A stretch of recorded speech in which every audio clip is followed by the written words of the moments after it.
Oi, oi, oi, oi. Oi, oi, oi, oi, oi. Somebody say local.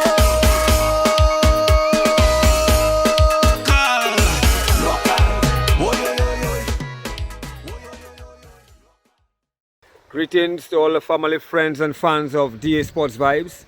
We're here with Mr. STANTON SERAPHINE right here at the Castleboro Secondary School, where he has successfully groomed many young talents, both male and female.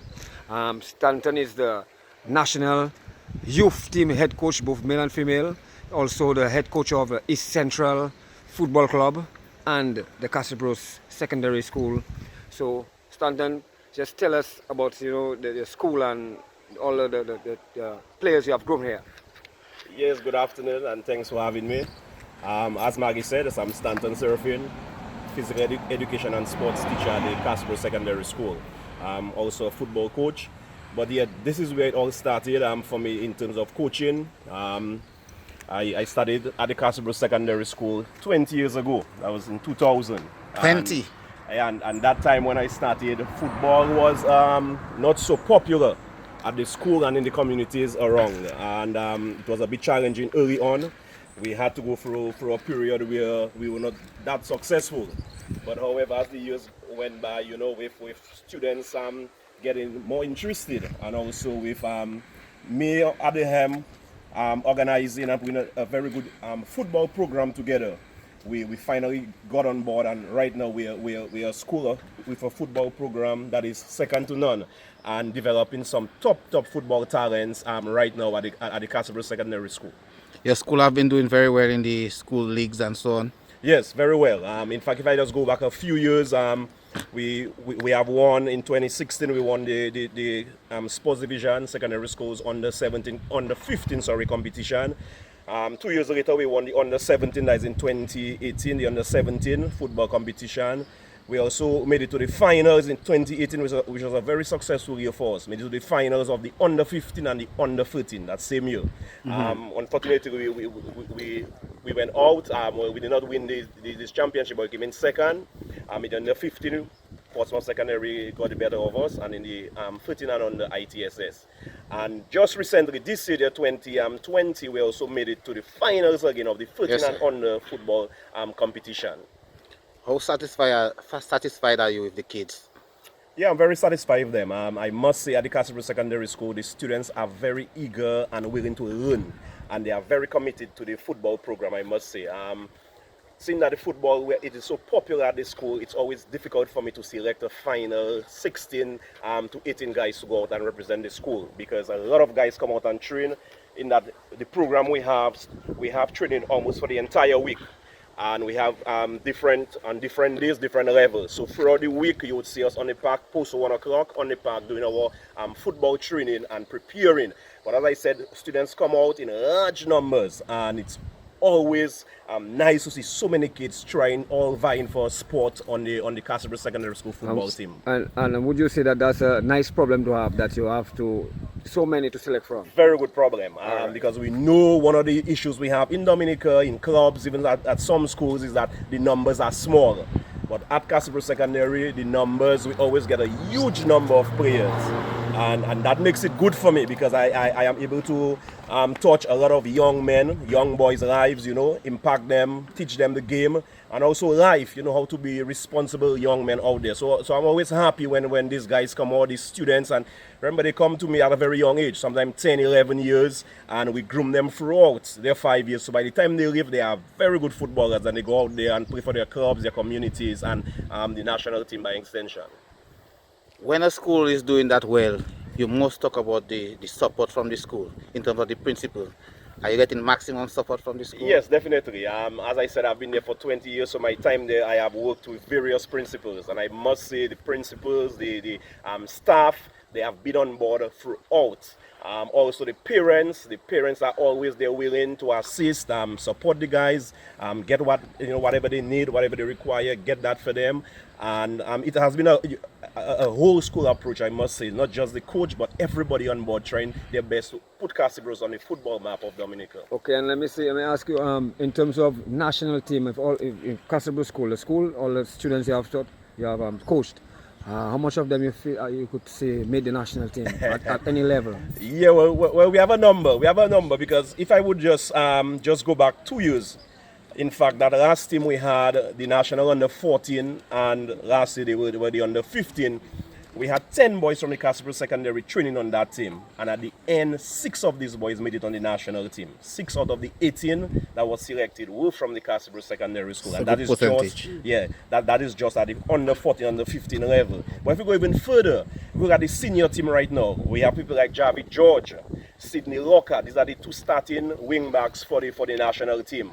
They play for the Southeast team, but that's where they were groomed and developed. We also have people like Justin Prince, also national player. Davon George, a national striker. All right. We have also people like Scotty Phillip, who have been called up. He has not made the team, but he has been called up for training. All right. So a lot of these young men, even guys right now like Randall Copel, one of the promising players. Randall Copel.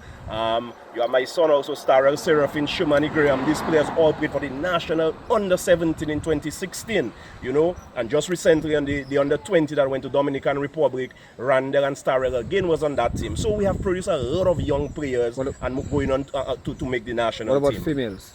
Females, well, of course. Females, we have done an excellent job also. When we started the secondary school football program, that was way back. The Casper Secondary School dominated that competition because we had a lot of footballers from the various communities. So we're talking about people like Brittany Stout, which right now in the US on a US scholarship, soccer scholarship. Also people like Chazelle Phillip, a national player, solid player. All right, so we have had a lot of these players, female players, going on to represent the national team. And that's what we try to do at the Casper Secondary School. Do our best to produce young, promising football talents. Are you pleased of what you have accomplished so far? Yeah, well, to some extent. I would have loved to have a few more championships, of course. All right, but what I'm very pleased of is the exposure that we give to the students, the exposure and the structured and organized training that we try to do to get the students involved in. I think that is very important because a lot of the students come from different communities where they are not really exposed to training because we do not really have academies in the area. So when they come to the Casper Secondary School, that's maybe the first time that they go under that kind of structured training. And I'm very happy that we are able to give them that so that they can go out there and do very well. And, you know, and if they can go out there and play semi-pro, all right, or professional, that's what we want. So what you would like to say to students coming into your school? Yes, well, and football is not the only sport we focus on. Remember, we have all the other sports, but we try our very best to create an environment where the students, the young students come in, they feel comfortable, so that they can sign up for different programs. Remember, we also do things like athletics, cricket, volleyball. We do very well in volleyball also, you know. So what we always try when the students come in is to provide an environment where they can come and flourish and really develop their sporting talents.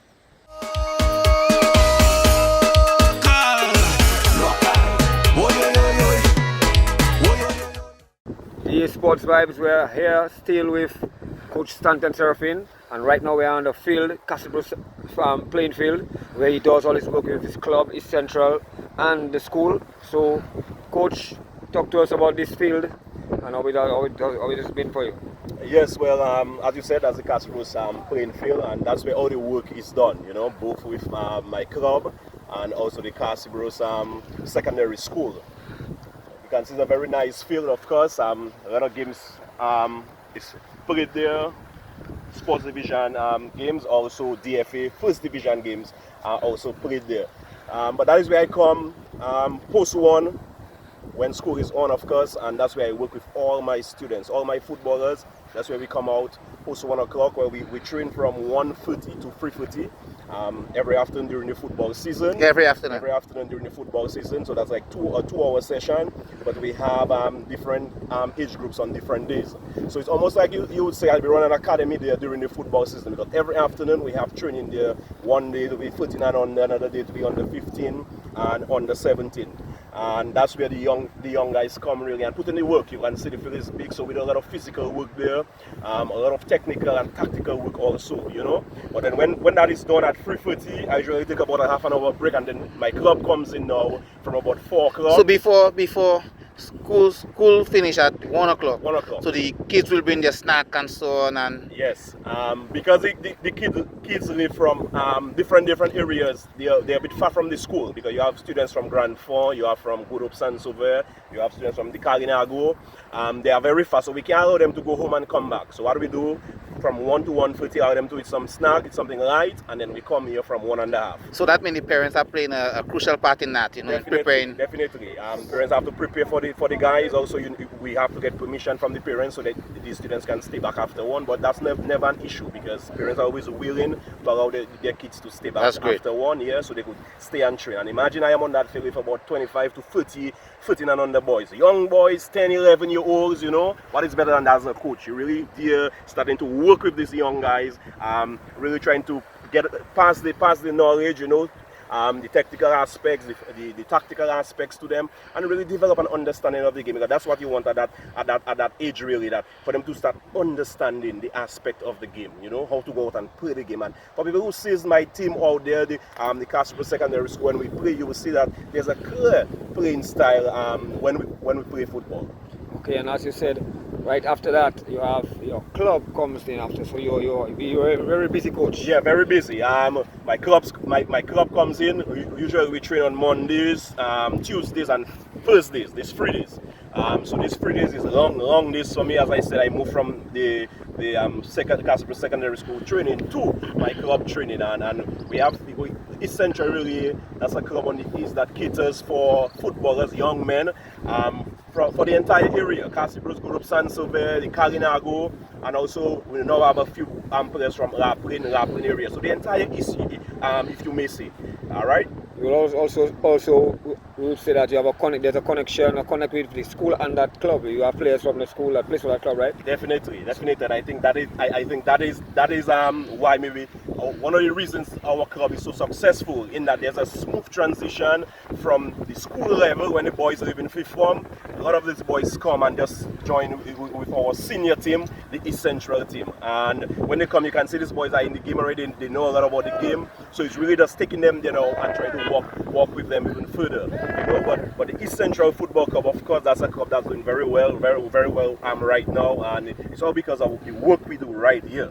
And would you say that the program that you have for your club and the school is pretty similar? Pretty similar. As I said, if you know me and coaches who have worked with me, I have a clear structure, clear defined way of coaching, and I do not change it. So when I'm working down here with the younger boys, the under 15s, the under 17s, or I'm working with the senior guys, I try to keep it very, very close. Okay, so they fit in. So the transition, as I say, is very smoothly, and the guys do well. You know, I mean, for people who have been following football, they'll know that right now the East, that's one of the areas that produce very good footballers. Seeing that we have 3 teams right now from the East in the Premier League. You know, 3 teams, and all these teams are doing pretty well. The defending champions is from Southeast, you know, so we are doing very well, and we also want to keep on working with the youngsters, keep on encouraging them, you know, and just want them to continue to be committed and dedicated to the football. Just being fair, coach, your hours of school are like 8 to 1? 8 to 1, yes. So technically from 1 o'clock until it's like just true passion and commitment. That's it. Passion, commitment. I mean, I love the football, I love to coach, and I want to ensure that whenever I go out there with a team, that they are well prepared.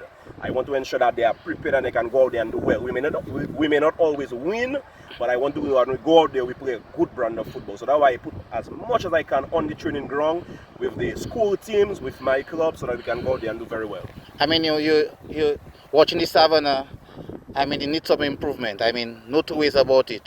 So yeah, so definitely, yeah, that's something I've been crying for many years, and I'm happy you brought it up. You know, the space is there, of course, but what we have been crying for really is something what we refer to as a mini stadium. It don't have to be. It do not have to be something too big. But as I've always said, we can look at one stand alongside the field. That stand would cater for, let's say, about 500,000 people. Of course, you have washroom facilities, locker rooms in that also. But then leveling up the field and surfacing, that's very important. At least leveling up for now. And surfacing and lighting. I think lighting would be very key for us, because the problem we have is that a lot of times, especially for the senior teams, the East Central and also United training also, when the players come by from work, they reach there from 4:30, 5 o'clock, and by 6:30, darkness is coming. So you do not have time for full session. But if you had the lights, you could say, okay, training starting this afternoon, let's say 6:30. You know, some even 7 o'clock, you have a session to 9 o'clock. Nice 2-hour session because you have lights. Because of the lack of lighting, we had a disadvantage in that, in terms of the senior teams, the hours they train and the length of time they train for. What response you getting from the senior team in terms of coming to training on time and really showing the passion? Yeah, well, I must say for us, the East Central Football Club, generally, we have a good turnout whenever we have training, generally. There are days the numbers are a bit low, but many days we have like 20 to 25 players there training. So when I do a scrimmage at the end, usually I do 11v11. Because that's the number of guys we have there training. And the commitment is second to none, because you have guys from the Kalinago territory, you have guys coming, we have a few guys from Roseau, they come out. And you don't have lights. And we don't have lights, so, you know what I mean? We have guys from La Plaine. Imagine our goalkeeper, he goes to college, so from college he comes up there, trains, and then for other training we have to see how we can get him to La Plaine, you know. So the commitment is there, I must say, from our players, you know. I can't ask for more, I just want them to continue. And you know, as we continue to build the East Central Football Club, you know, just want players to continue giving us the very best.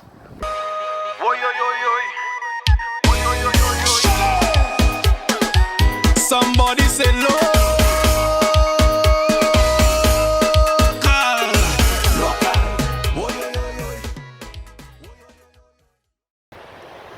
DAsportsVYBEZ, and we continue to speak with Stanton Seraphine. We are right here now in the community of Good Hope.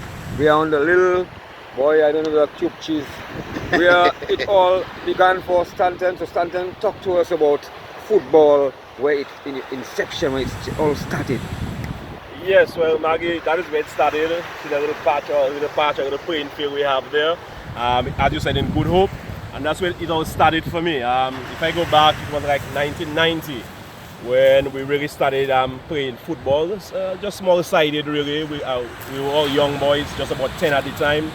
But the thing is, at the time, my brother just started the Dominica Grammar School in 1989. So he himself grew fond of the game and started playing the game at grammar school and being on the grammar school team. That brother's name? That's Stin, my brother Stin, yeah. So when he would come up on weekends or even on vacation time, seeing that he loved the game so much, he would be coming down there with his ball, wanting to play football. And maybe the younger brother, of course, I would be there, and I started playing. So that's how we started playing. At the time, of course, we had a lot of people in the community. Not like now, the community is a bit empty, but them times back in the 90s, late 80s, filled with young boys. So when we come here, we would have a lot of the young boys, you know, ages 10 to 14, 15, come in and play. And that's how it all started for me. I'm saying this sea is very close to your little round. What is to happen when the ball goes in the waters? When the ball goes in the sea, somebody has to take out their shoes and jump in the sea, you know, and go and swim and get the ball. That's how it was, you know. But it was all part of the fun, you know, because after the game, we'd go in the sea and bathe, you know, so that's all part of it. But yeah, that's how it started. And then, of course, I started grammar school in 1991. And for me, that's where it really kicked off for me, when I started at the Dominica Grammar School. Of course, being fond of the game, I love the game, I grew very passionate for the game. And I must say, when I started, well, our sports teacher at the time, Lyndon Graham, we call him Morals, he was my first coach. So that was the first person who really introduced me to football in terms of coaching, you know, attending a coaching session and so on. The first person who really introduced me to that kind of football. And he taught me a lot. Lyndon Graham, I was in first form. Also during that time, I got exposed to one of the local coaches in the area, which was called Saka. You know, that's Jones, Saka boy, and I must say... He didn't mention you in his interview. All right, and I must say Saka did a lot of work with me, from first form up to about fourth form, so these 4 years there, we did a lot of work with Saka. And it wasn't just only me, we were talking about a lot of the young guys from a lot of the young guys from the Roseau Central area. In my class, I had a lot of young, well, in first form, boys from Pong area, River Street, and you know they told me that they would be going down to Carnival. At the time we had the Carnival City at that time, so that's where we used to be going. And you know, they let me know on Saturdays they'll be down there. Could you name just a few guys, like, especially those that made it, you know, national team and stuff like that? Yeah, well, we had guys, of course. We had guys like Lennox Walsh, of course, Wayne George. These guys would be on that field steady. Burton John Baptiste, you know. So these guys would be there with me. So when they told me about, hey, on Saturdays they are down at Carnival City grounds. So I said I would come, and then when I came, that's where I saw Saka running his show, you know, and I just joined, you know, and started training. So every Saturday, sometime in the week, afternoons, we'd be down there with Saka and just doing a lot of work. What I liked about Saka is that, and maybe he was ahead of his time, because Saka would allow us to play a lot. And as you know, in coaching now, you let the game be the coach, you know, let the game be the teacher, you know, and that's what Saka used to do with us. We do some of the drills, yes, but we playing a lot. So we explore and we tried out things, and we, you know, really got the game and start understanding the game. Okay, and so tell us about your first time you played in like organized competition, football. Yes, well, that was in first form. That was in first form in grammar school. I must say, I did not make the first 11. I was on the bench, so that first game I did not play. I remember very, very clearly. And the second game, I remember our coach brought me in the second half. So it was late in the second half, and I scored a goal. At the time, it was a toe punch, you know, but it traveled far and it came down and went in, you know. And from that, I must say, I can't remember being on the bench after that. So it really started there for me. In second form, I keep improving, you know. Second form, I was on the team also. But then, what happened also is that towards the end of second form, we had a change of sports teacher, and that is where Marcellus Lee, we used to call him Tiling. That's where Marcellus Lee came into the picture. There's a sports teacher at the Dominica Grammar School, and I must say this man did a lot of work with me. By third form, imagine being on the bench in first form. By third form, I was captain in grammar school under 16B. At that time, there was so much football. There used to be under 16A and under 16B. So I captained under 16B. With, of course, Marcellus Lee as my coach, and then fourth form and fifth form, I captained the under 16A teams. You know, so I improved drastically, because I can understand when I started first form, I was very new to the game. By the time, you know, in my senior years at grammar school, I was already captaining these teams. If I remember, in fifth form, we had a finals against SMA. That was my final game for grammar school. We had a finals against SMA, and we went down. SMA defeated us, but it was a very good game, a high standard game. There you had a lot of the top talents that time. You know, both schools, some of the top talents playing in that game. Can you remember a few names? Notables? Yes, well, SMA, we had people like Rion Pond, we had Burton John Baptiste, we had Wayne George, we had Gifford Ward Jr., that is Bobo, you know, Rudy Joseph Jr., I think Rudy's in St. Martin right now. So there's some of the guys for SMA. Of course, grammar school, we had some very good players like myself also. We had Benedict Edwin, we had Royston John Baptiste, Bob used to call him, from Pottersville. We had Marvin Ruge. So these teams had a lot of talent. Both teams made to the finals, and yet we went down to the SMA. But that was, I mean, a very, very, very nice time for us, seeing that we made all the way to the finals, and the caliber of players that were on both teams. Okay, and then in terms of national youth team now, when was your first call-up for national youth team? Yes, well, that same year, leaving grammar school, fifth form in grammar school, after we played that finals, DFA called up 50 players to train in 2 weeks to make the national under 17 team. 50 players. I remember that like yesterday. All right, to make the national under 17 team, and we were going to take part in our first under 17 World Cup qualifiers. All right, because remember, DFA got affiliated to FIFA in 1994. So from that, we started now taking part in World Cup qualifiers. So that was the first time Dominica took part in the under 17 World Cup qualifiers. And again, that team I made it. I captained that team. I captained the national team. And then the coach, of course, we had again a very good coaching staff. We had Terry Bertrand as our head coach. We had Solka Emmanuel as the assistant coach. We had people like Burgess, can't remember his right name right now. I think from Goodwill area. Yeah, so these are the guys who we were working with. I think Oliver John was the manager. And they really molded a very nice team together there, under 17.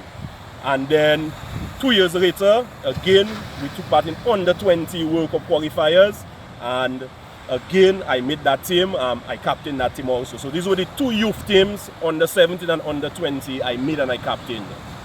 Okay, so Stanton, what we want you to just tell us now is, you give us a little memorable moment in your playing career. Yeah.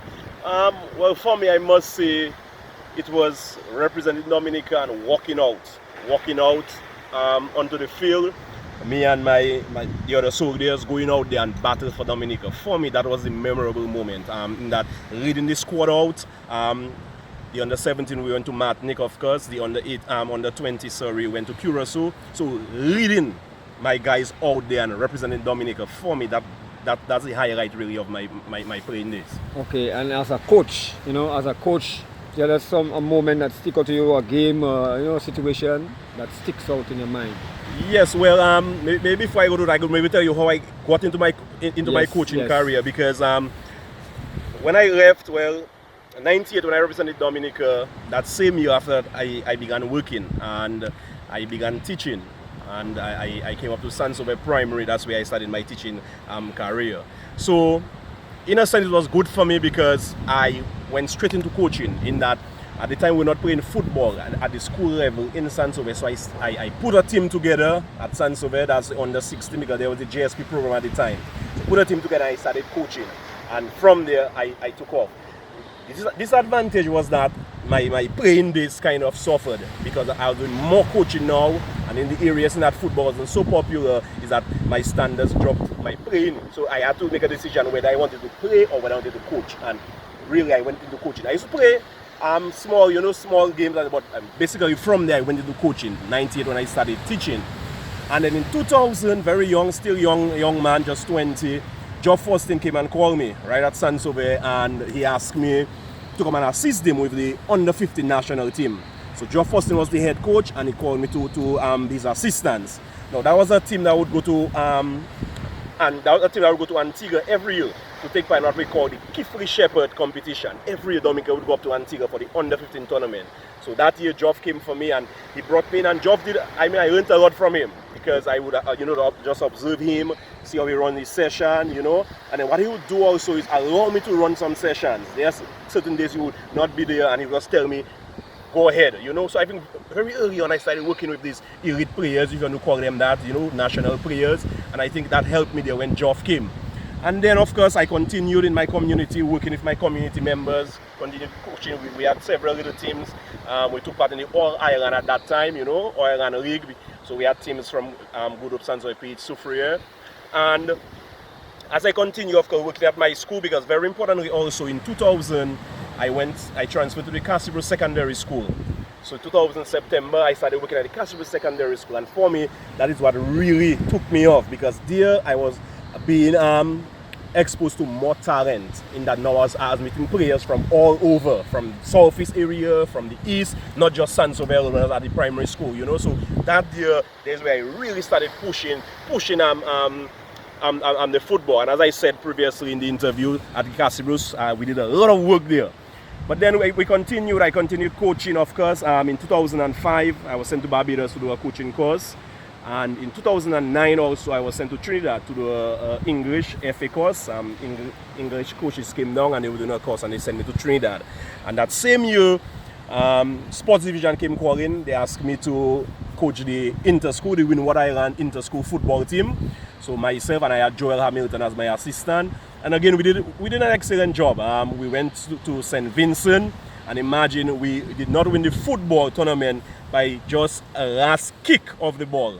We played St. Lucia, we defeated them. We played Grenada, we defeated them. And then St. Vincent in the final game, the score was 0-0. And the last kick of the game, one of the players for St. Vincent scored.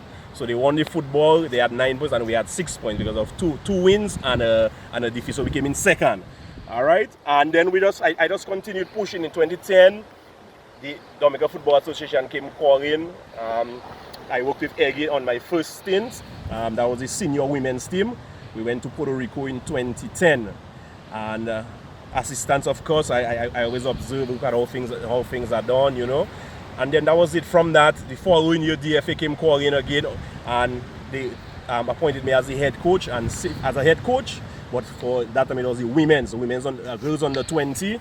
And then since then I have been a head coach, you know, on various teams at the national level. Okay, and who would you say inspired you to coach football?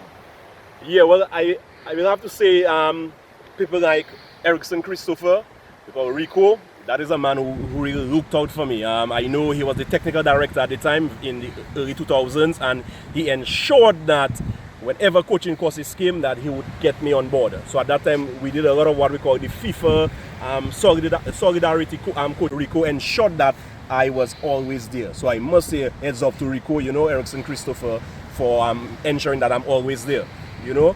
But one of the major highlights again of my coaching career would have to be when I went to Hungary.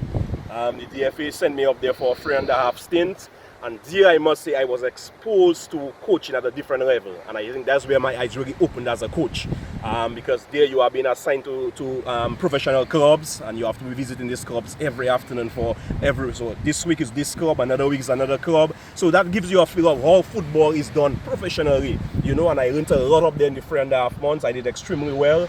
I came back down. By the time I came back down, I must say teams I have touched, they have done extremely well. Okay, so finally, what we want to do, just a message to the young players, aspiring players out there, and even the young coaches, people aspiring to be coaches. Just a little message as to, you know. Yeah, well, again, it would have to be discipline and dedication. I think that these two things can bring you very far. For me, that's what it has been. Very disciplined as a player. I mean, things like fitness, I took that on as my responsibility, you know, working hard. And these are the things our young players have to start doing now, doing more on their own. So getting themselves fit, you know, and being respectful, being disciplined. Coaches, as I've always said, the coaches need to go out there and educate yourselves. You don't have to wait for DFA to organize a coaching course for you to get information. You go out there, you go on the internet, you do your reading, you go on YouTube. There are programs which are being sold. These are things I do. I buy these things, buy this thing online, you know, and you read up, you educate yourself as a coach. So because you want to be moving with the new trends, the new coaching trends, you want to be moving with them. You don't want to be stand still, you know. You want to be evolving, learning as you go by, so that, you know, your teams can be successful. Yeah, man, so just really want to acknowledge, you know, and thank the DA Sports Vibes management team, of course, coming all the way to Good Hope and sourcing me out, you know, and really wanted to hear my story. I must say it's a big thank you and bless up to these guys. Albert Tit, of course, Dunstan Maggie, of course, and of course we have our assistant there. Junior, yes. You know, really want to thank them, you know, because what they are doing there, I think, really highlighting past players, you know, coaches. Really, it brings a sense of, you know, belonging and letting the present players and even coaches know that, hey, before your time, these were the players, these were the stars, these were the guys who push hard for football, you know, and it's in your hands now. You have to take it and continue moving with it. So it's very, very important that the present players hear these stories, you know, of the legends, you know, call them so, of the past players. And me, for example, I've been looking at all the videos have been placed up. I've been looking at them and, you know, listening to the interviews, you know. So I really want to thank the DA Sports Vibes. I want to encourage them to continue doing what they are doing, you know, and hope that it can just grow to even bigger things, you know. But thank you again. Thanks, man. Oi, oi, oi, oi. Oi, oi, oi, oi, oi. Somebody say love.